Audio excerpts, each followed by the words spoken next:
Hello,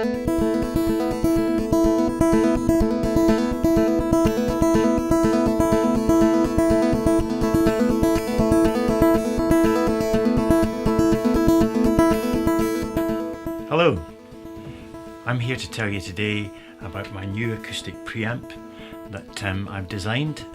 I'm Dennis Marshall, and I'm an engineer who's been building amps and designing amps for about the last 40 years.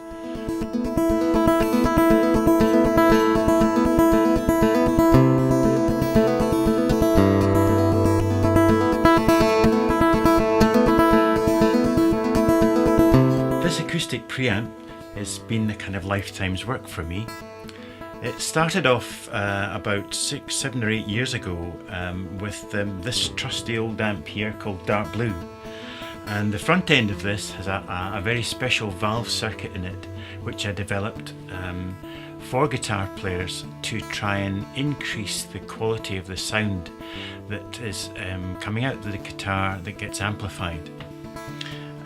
It's quite an unusual circuit, and what I've done is I've taken just the front end of this amplifier and I've put it into this little box here, and I've added some tone controls and some outputs in order to make it a usable box for an acoustic guitar player to stick in his pocket and take out on a gig, or take to a recording studio, or even for somebody to use at home. They can be plugged into a hi-fi system.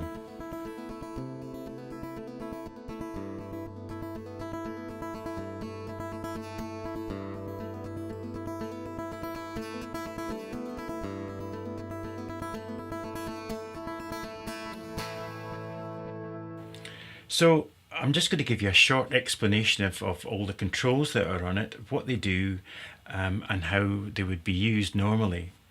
So it has a 3-band EQ.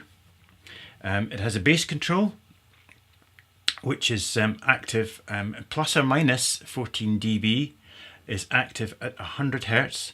It has a treble control, which is the same, plus or minus 14 dB, active at 10 kilohertz. And then it has a parametric mid control. Now, it's plus or minus 14 dB as well. When it's set to 0, the frequency control on the parametric has no effect. When you increase the gain of the mid-range, the frequency control then operates from 150 Hz and goes all the way around up to 3 kilohertz, which are the most useful frequencies that acoustic guitar players find.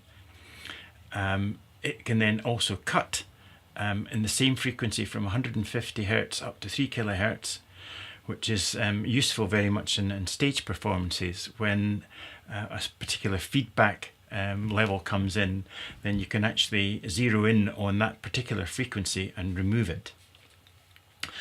One of the most important controls on this amplifier is my heat control. Now, this is again my own invention here, and it literally turns the valve on harder, allows more current to flow through the valve.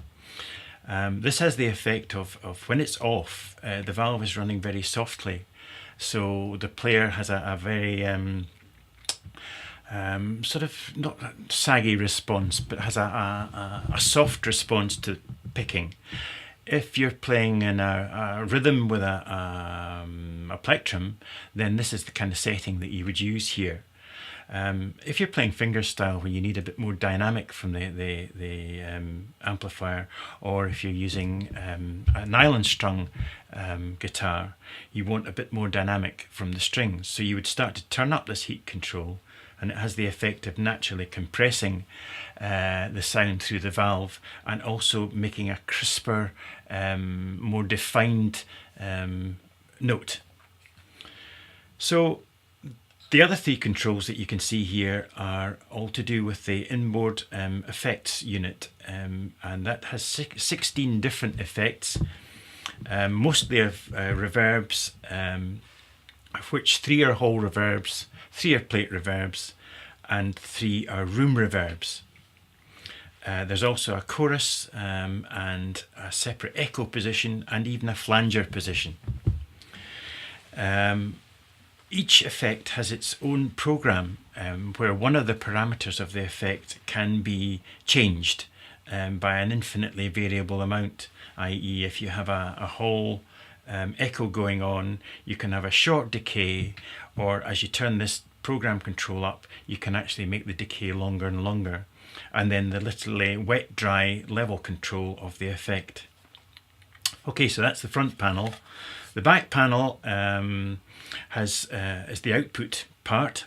It has a balanced line output driven by a very, very low noise line driver, and this is the level control for the DI. The other one is a jack output unbalanced line with a level control, which can be used for an on-stage monitor amp, but gives the same sound out of the preamp as is going to the desk. And finally, there's a little novel feature here, which is the AC power socket plug. You plug it in, give it a 90-degree twist, and it's now locked and can't be pulled out accidentally on stage. Back twist 90 degrees and out it comes.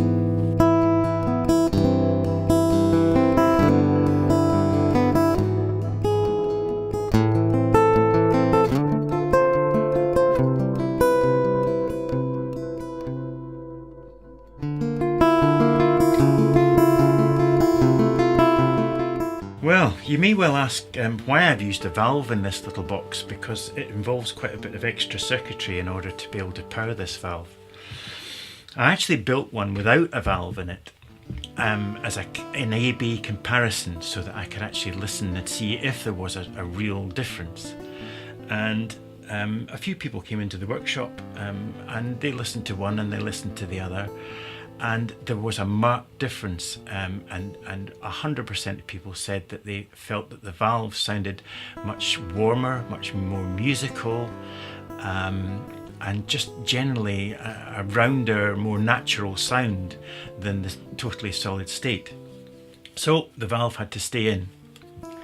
I've let this preamp out to quite a few people, and the reactions have been very, very favourable. Very pleasantly, I've got Martin Taylor himself, who is using this amplifier now 100% of the time on all his gigs, and he has had wonderful reports from his sound engineers on how good his sound is, and he said himself that he thinks it's an amazingly good sound, and it's part of his equipment that he's using all the time.